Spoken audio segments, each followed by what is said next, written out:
Ang alien na pasmado ang bunganga. Beep, beep, beep, beep, beep. Ang tagalupa na viral ang mukha. Beep, beep, beep, beep, beep. Bumibip bip bip bip bip bip bip bip bip bip bip na ba? Ang lahat! Martian!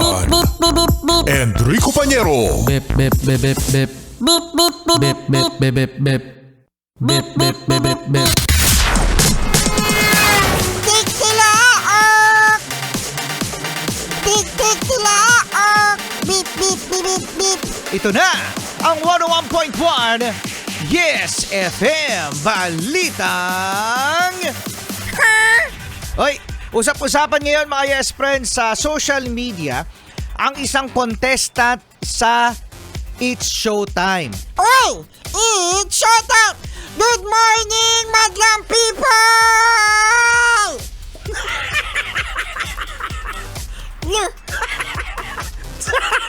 So ito na mga Yes Friends, viral ang isang kabataan, isang Gen Z na contestant mga Yes Friend sa isang segment game show ng It's Showtime kung saan nag-host itong si Vice Ganda, no? Si Meme. Oo, si Meme. So, ngayon, mga Yes Friend, may pinakita na isang image kung saan huhulaan nitong Bagets.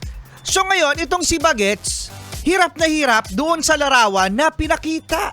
At ano ba yung larawan na pinakita, Martian?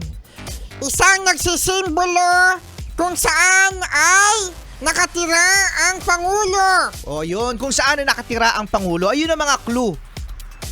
Kung saan ginaganap ang mga bulwagan o ginaganap ang mga event ng gobyerno, mga Yes Friend, no? At merong ilog. So merong ilog, merong isang malapalasyo na structure pero hindi masagot nung babae. So ang sagot niya ay malapit na. Malabon. Malabon? Nga. Malacanang kasi. Yun, Malacanang, no? At sobrang na-disappoint mga Yes Friend ng mga host ng It's Showtime dahil hindi alam ng Bagets kung ano ang itsura ng Malacanang. Yun. At kung titingnan mo mga Yes Friend, ang Malacanang kasi na picture ay nasa 20 peso bill. Nasa papel yan na 20 pesos. Ngayon kasi mga Yes Friend wala na Wala na sa 20. No? Ang nasa 20 bill at nasa coin, sinong bayani? Martian. Sino pa? Si Manuel L. Quezon. Ang galing nga. Google. Ginugel mo ba? Ginugel ko yan Ginugel. At alam nyo ba mga Yes Friend, na merong halaman na nasa likod ng 20 peso coin. Tingnan nyo nga, di ako nakatingin, Basta yung 20 peso coin mga Yes Friend, meron dyang halaman.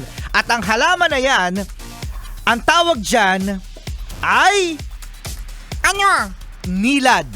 Nilad? Anong halaman yan? First time ko marinig yun.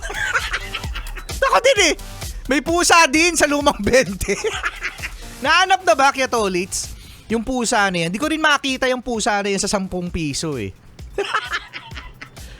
piso, no? Kulay brown.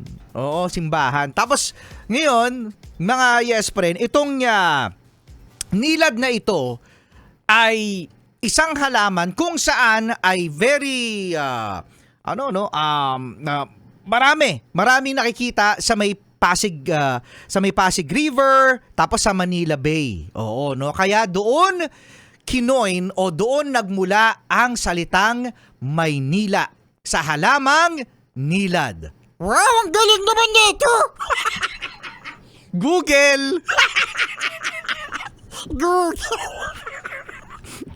Pero at least, di ba, nilad pala yung mga halaman doon, kaya merong pangalan na Maynila. Yun. Ba't hindi ginawang Maynilad? Iba yung Maynilad. Ay, iba pala yun. Tubig pala.